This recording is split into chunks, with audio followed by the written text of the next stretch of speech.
Bonjour, je m'appelle Jérôme Yagère, vous écoutez un nouvel épisode d'Itinéraire Bis, le podcast de l'Indépendant qui parle des vins et des gens d'ici, produit par la cellule podcast de la rédaction. Alors aujourd'hui nous partons à la rencontre de Marc Pala. Marc Pala est vigneron, mais il est surtout géologue et ethnologue, si on veut, puisqu'il est défricheur de garrigues, défricheur de récits dans les paysages des Corbières, et l'auteur d'un livre assez intéressant, assez exceptionnel même je dirais, qui s'appelle « Le légendaire des Corbières orientales, le géant, l'homme sauvage et la fée », qui est publié par les Carnets du Parc, donc le parc naturel régional de la Narbonnaise et Méditerranée. Ce livre est publié avec des photographies de Marc Médevielle et des dessins de Violaine Lavaux. Et il se trouve qu'en ce moment, donc en cet été 2020, Violaine Lavaux, la plasticienne et artiste, expose à la chapelle Saint-Gimer à Carcassonne, expose les dessins donc en relation avec cet ouvrage. Et l'ouvrage vient de paraître. Alors c'est le tome 1, il y aura un tome 2. Donc il y a de quoi raconter. Nous voilà donc dans le cœur de Sigean chez Marc Pala qui nous reçoit donc autour d'une grande table en bois. Sa compagne lit un livre en arrière-fond. Elle interviendra à un moment donné d'ailleurs dans cet entretien. À l'entrée donc une cuisine ouverte avec une collection impressionnante de cailloux, de fossiles et de morceaux de bois torturés, qui raconte déjà dès l'entrée dans cette maison du géologue et du vigneron Marc Pala, qui raconte ses Corbières. Alors oui, ça paraît contradictoire tout ça, mais j'ai fait des études de géologie il y a quelques années, dans les années 70 à Montpellier, que je n'ai jamais terminé. Peut-être que j'étais resté trop longtemps sur les bancs de l'université. Donc après, c'est le voyage qui m'a accaparé. Et quelques années plus tard, donc, je me suis installé sur les vignes de mon beau-père comme viticulteur. Et donc j'ai vécu de la vigne pendant une trentaine d'années, quoi. C'est des vignes ici, autour de Sigean ? Oui, ouais. C'est un... D'accord. Mon beau-père avait une petite propriété, il avait 5 ou 6 hectares de vignes. D'accord. Donc il a fallu augmenter parce que c'était difficile d'en vivre. Je suis arrivé à presque 20 hectares. Donc j'ai vécu là-dessus. Et puis la géologie c'était une passion. Mais pas que la géologie. J'avais hésité dans ma jeunesse entre géologie, archéologie, histoire. Donc ce qui m'intéressait beaucoup, c'était le Corbière, c'était le paysage, c'était arpenter le paysage et nécessairement après se poser un certain nombre de questions. Donc on en arrive à ce que vous appelez le déchiffrement du paysage. Oui. En essayant d'aborder le paysage sous des angles divers. Tout m'intéressait. La géologie en premier lieu parce que c'est la genèse la genèse des paysages, mais la botanique m'intéressait, l'histoire m'intéressait, l'archéologie m'intéressait et l'ethnographie aussi. Alors ce qui est fascinant, alors c'est peut-être qu'un aspect, mais c'est ce côté légendaire. Donc quand on lit cet ouvrage publié par le parc naturel régional de la Narbonnaise en Méditerranée, c'est en fait on se trouve dans un territoire redessiné dessiné par des géants. Oui. qui balancent des rochers d'un côté, du côté sud, côté nord. On retrouve des rochers à cône minervois qui ont été balancés depuis Port-la-Nouvelle. On s'immisce très facilement dans un monde de géants et de demi-dieux qui façonnent le paysage. Alors, est-ce que c'est une façon parmi d'autres, j'imagine, mais comment vous êtes arrivé à vous intéresser à ça, à ces récits, parce que comment vous collectez aussi ces récits comment j'y suis arrivé? Peut-être, je pense qu'il y a un lien entre la géologie et cet aspect, on va dire, de la tradition populaire. Donc je pense que ces histoires, à mon avis, c'est un langage, c'est une manière de dire, c'est une manière d'expliquer la rencontre du paysan avec son territoire. Bon, je pense pas que ce soit le paysan qui ait inventé ces contes. Ouais. La tradition populaire, c'est la mémoire, c'est ce qui a permis de conserver des choses qui viennent de très loin et qui sont finalement des bribes d'un savoir qui était extrêmement cohérent, mais dont la tradition populaire n'a saisi que des morceaux. Mais l'intérêt de la tradition populaire, c'est qu'elle a transmis cela d'une manière la plus fidèle possible. Bon, et après, évidemment, il y a toujours des variations de conteurs autour d'une histoire, il y a diverses variantes d'un même thème, mais il y a un respect, on va dire, de ces thématiques-là. Donc le géant, effectivement, c'est une manière de narrer sa relation avec le territoire, mais plus particulièrement avec certains aspects du territoire, avec le minéral, avec le rocher, avec les hauteurs. Le géant, c'est une topographie de paysage qui est tout en bosse et en creux. Et on retrouve ça dans la toponymie, quand on a, par exemple, dans la toponymie, on parle de comte de Laval. La moune Laval, on dit en occitan. Ces termes de hauteur et de vallée sont très forts, parce qu'ils expriment bien ce paysage des Corbières. Ce sont des petits villages qui sont installés dans des vallées, donc près de l'eau, près des terres cultivables, et tout autour il y a les collines, les serres en général, et les serres, c'est le paysage de la marge, c'est le paysage de l'étrangeté, c'est le paysage de la peur aussi, mais c'est le paysage de la merveille. C'est aussi là que vit l'homme sauvage, c'est ça ? Voilà, c'est là que vit l'homme sauvage. L'homme sauvage, c'est le rapport avec, à la fois avec la végétation, c'est l'homme sauvage qui est du côté du feuillu, c'est le rapport aussi avec les animaux, c'est l'homme poilu, c'est l'autre aspect du sauvage. Le géant, c'est la minéralité, et la fée joue plus un rôle d'initiatrice.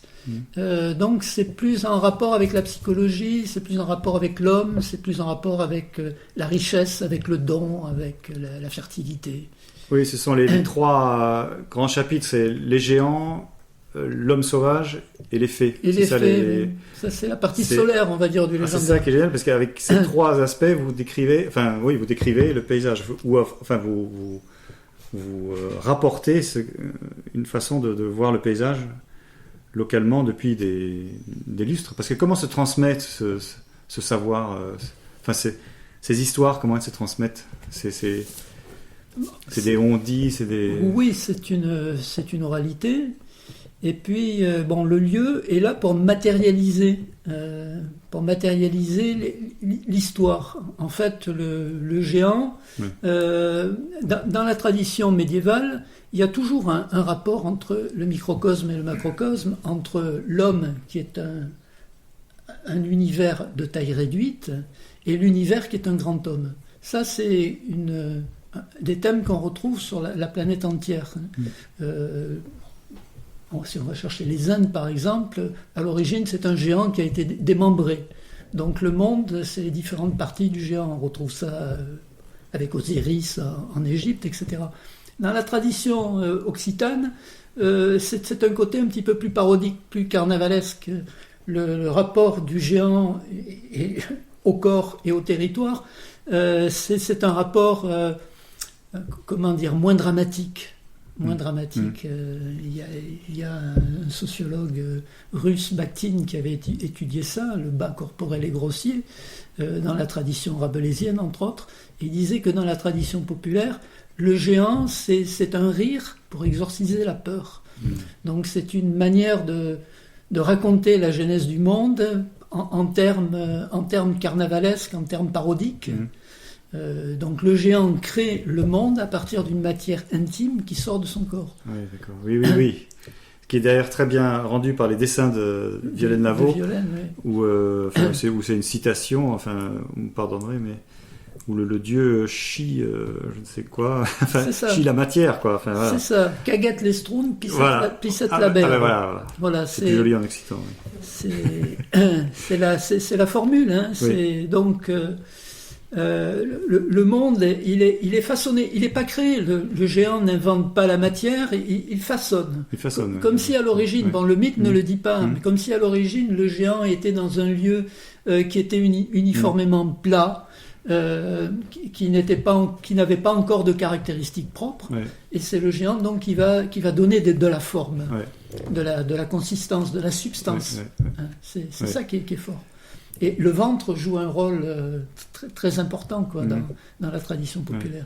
Le ventre, l'anus, Ouais. la bouche, Oui, la oui. bouche par laquelle on engloutit le monde, Ouais. et l'anus par lequel on restitue. Ouais. On restitue Ouais. quelque chose après une transformation. Donc le ventre, c'est une espèce d'athanor alchimique qui permet de transformer les choses.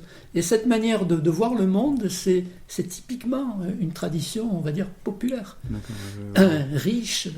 Après, moins scientifique, c'est le côté aussi de reconnaître des formes, enfin de dire, ah, regardez cette forme de chien ou d'ours, Oui. etc. Oui. Est-ce qu'il y a beaucoup des rochers comme ça dans les Corbières où connus localement, on dit, ah oui, c'est le loup, une forme. Alors, il y a un rocher dont je ne parle pas là, c'est du côté de Termes, dans les Hautes-Corbières, un lieu dit Phénoprenso.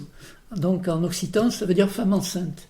Et on a effectivement un profil, une colonne de pierre, de dolomie, qui épouse la forme d'une femme enceinte. Oui.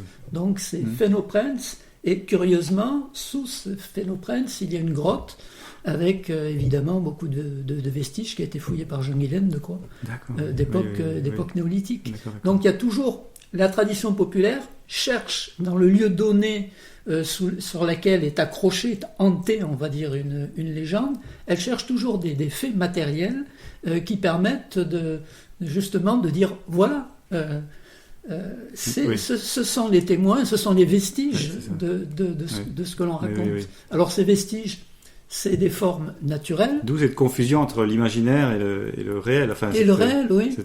Est-ce que c'est vraiment une confusion? Pour la tradition populaire, oui, c'est l'imaginaire qui traduit le réel. Oui. On pourrait dire même que les corbières imaginées sont plus réelles que les corbières réelles pour la tradition populaire. Oui. La vigne d'Hercule est une autre légende qui atteste de la dimension civilisatrice de notre héros. Elle fleure une érudition de la fin du XIXe siècle. Elle raconte l'histoire du premier cep, ancêtre de tout le vignoble narbonnais. Magali David en romance une version dans Maclap, en insistant sur le fait que l'arrivée du vin dans notre région est liée à une histoire d'amour. Une version plus sobre de cette tradition locale est rapportée par l'abbé Montagnier en 1944.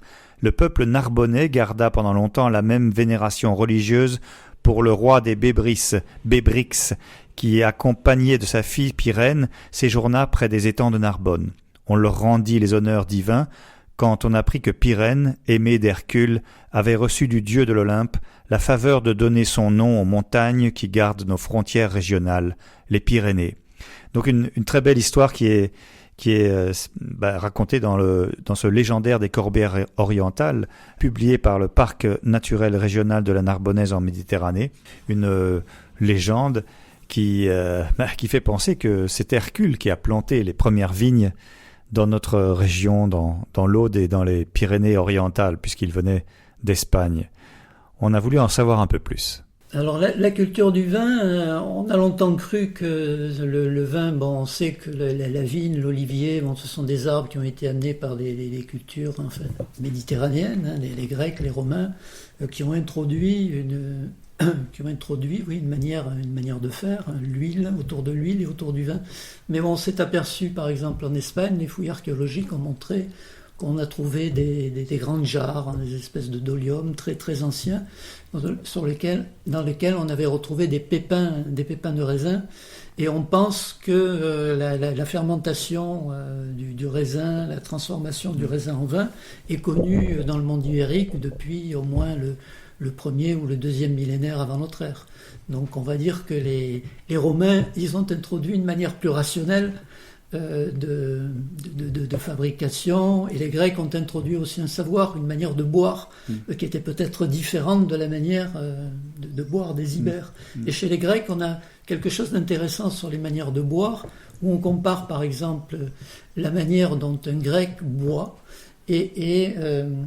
donc c'est tout un rituel avec des vases spéciaux, des œnochés, etc. On boit le vin mélangé à l'eau, on le boit dans un colloque, le vin, la parole, etc. Et à l'opposé, on va dire la figure antithétique de celle-là, c'est celle du centaure. Le centaure, c'est l'homme animal qui se jette dans la jarre et qui boit même la jarre d'une manière plutôt goulue. Donc on sent bien que le grec, puis le romain, introduisent une manière de boire qui est une manière de maîtriser la substance. C'est une substance à la fois merveilleuse et dangereuse. Donc boire du vin, il faut être initié. Voilà, c'est ça en quelque sorte toute la mythologie autour du vin chez les Grecs. C'est que le vin est une substance dont on a besoin de cerner, de maîtriser. C'est tout ce qui tourne autour de Dionysos. C'est Dionysos Apollon. C'est l'ordre, et puis d'un autre côté, c'est le risque de déviation du côté des bacchantes, du côté de l'orgie, du côté de l'être qui ne se maîtrise pas. Et